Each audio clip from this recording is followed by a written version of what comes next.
I'm Ed Miller with Classic Designs, and we are manufacturers of polyurethane trims.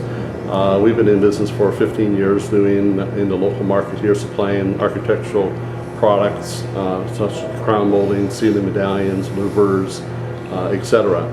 On closing our business, we have 250 molds, masters and mold boxes. We have 13 banks of presses with 48 holes, foam machine, air compressor. It's a complete turnkey operation. Capabilities of doing about 150 pieces per day of mixed products. All the components required to do this are included in the sale of our company, from the silicone machine to the foam machine, and also the air compressors and all the hand and shop tools required to do the job properly. We collect our masters from any number of sources. They can be a customer brings them to us, it could be something that we see in the market that's interesting, or any number of ways. If it's popular, we make it. Once we get those masters, we attach them to a flat pour board and we shine them up, wax them, and make them look pretty. Step number 2 in our process is to pour silicone and make a mold box.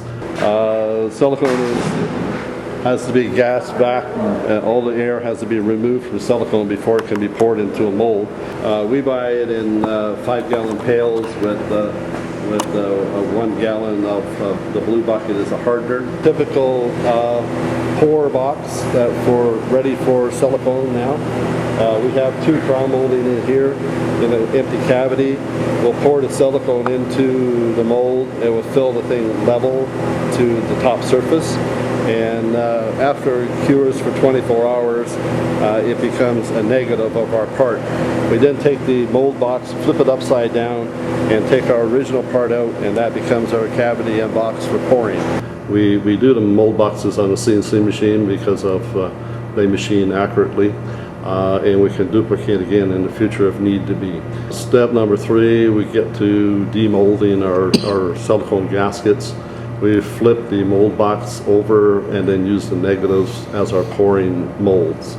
We use a release paint to save on longevity on the silicone, and these parts are then poured, the foam is poured into the open cavities. Mix for polyurethane is an even mix, 50-50, with resin and isocyanate, and it's mixed. It comes into the machine through the day tanks, and it is mixed in the mix head over at the pour station, and it's mixed evenly because the computer does all the work for you. So this is typical what happens when it comes out of the mold box. It's blue, clean, and ready to go into service. The box has been reversed and now it becomes our mold box.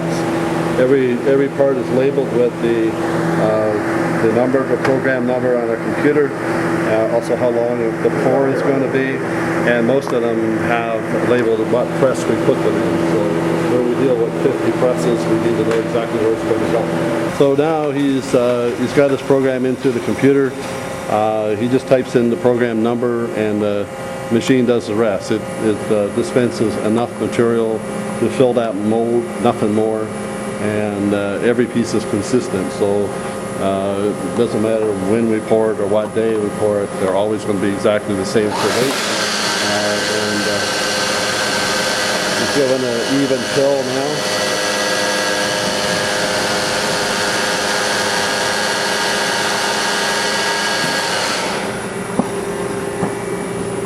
So now this is the head cleans after every finger. That's after the head on the machine. Now this is supposed to be this is called wetting the mold. It ensures that we have an even fill.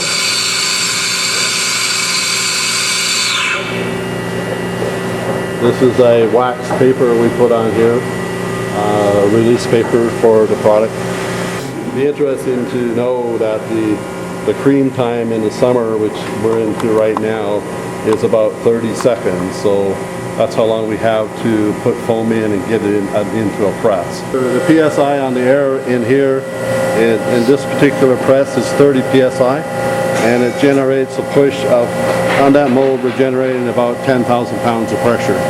So what it does is takes our 7-pound density part and turns it into 14 to 17 pounds of density.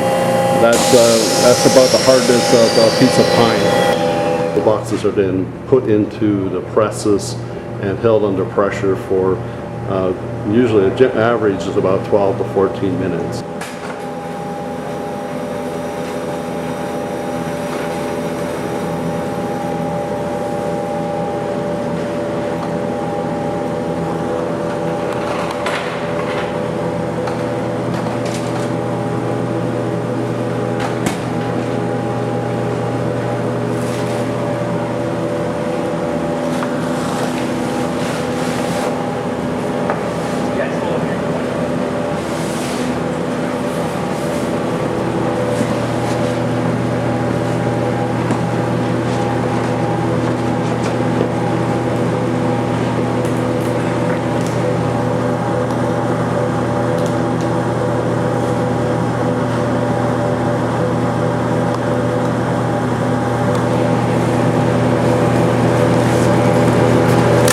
This is the very end of our operation, and it's our deburring situation going on here. We have every part comes out has some edges on the tops, and can't avoid this.